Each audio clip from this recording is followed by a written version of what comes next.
Hello and many thanks for joining us on Razep Africa this beautiful morning. Still in a celebratory mood, we say Eid Mubarak to all Muslims across the continent that celebrated over the weekend. My name is Simbiat Amzat and I'm standing in for Dr. Joy Asoye.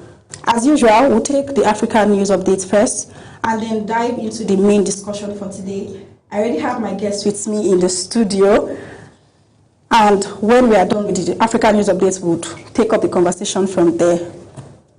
We begin in Kenya, where devastating flash floods have claimed at least 81 lives and displaced thousands as torrential rains continue to batter several regions in Kisumu County. Entire communities have been submerged, with over 3,000 families forced from their homes after the Sondu River overflowed. Farmlands spanning more than 1,200 acres have already been destroyed, leaving many residents without livelihoods or shelter. The crisis extends to Nairobi, where dozens have also died and infrastructure has been severely damaged. Authorities are warning of more rainfall in the coming days, urging residents to exercise extreme caution. Still in Kenya, the government is taking steps to address another crisis involving its citizens abroad. Authorities have announced an amnesty for Kenyans who were illegally recruited to fight for Russia in the war in Ukraine. The move follows diplomatic talks aimed at halting further recruitment and facilitating the safe return of those already on the front lines. Officials say at least 252 Kenyans were drawn into the conflict, many under the false promises of civilian jobs, only to find themselves enlisted in combat roles. So far, dozens have been repatriated, while efforts continue to bring others home and dismantle recruitment networks accused of exploiting job seekers. From Kenya's internal and external challenges to regional integration efforts, Nairobi and Kampala are strengthening economic ties through infrastructure. Presidents William Ruto and Yoweri Museveni have launched a new phase of the Standard Gauge Railway project aimed at linking Kenya and Uganda to eventually extending the Democratic Republic of Congo.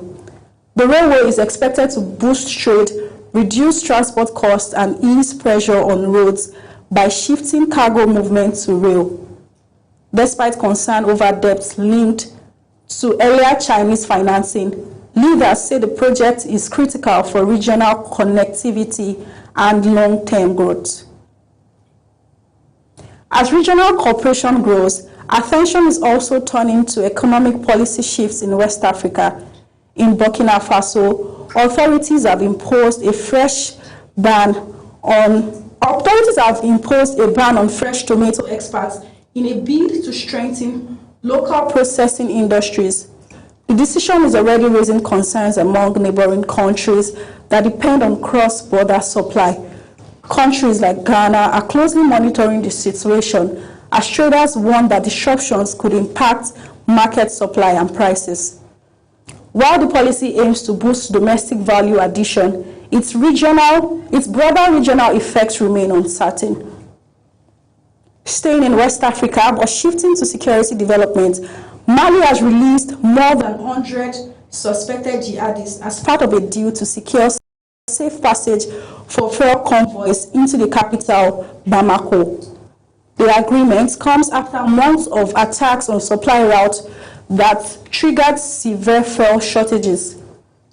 Authorities say the truce with the militants linked to extremist groups will hold temporarily, allowing essential goods to flow. However, the move highlights the complex security challenges Mali continues to face amid a prolonged insurgency. Now, from security to global diplomacy, Ghana is leading a renewed push at the United Nations to have the transatlantic slave trade formally recognized as the gravest crime against humanity. Backed by the African Union, the initiative seeks to advance global conversations on reparations and historical accountability.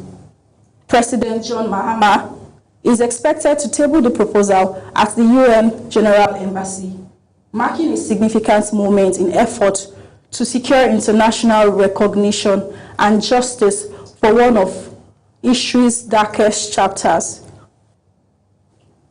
And finally, in Central Africa, economic reform is taking center stage in the Democratic Republic of Congo, where President Felix Tshisekedi has tasked the government with reviving the struggling national carrier, Congo Airways. The airline has faced operational setbacks, including grounded aircraft and financial strain. A new recovery plan is expected to address governance issues, restore accountability, and stabilize operations. Authorities say restructuring the airline is key to improving national connectivity and boosting economic activity.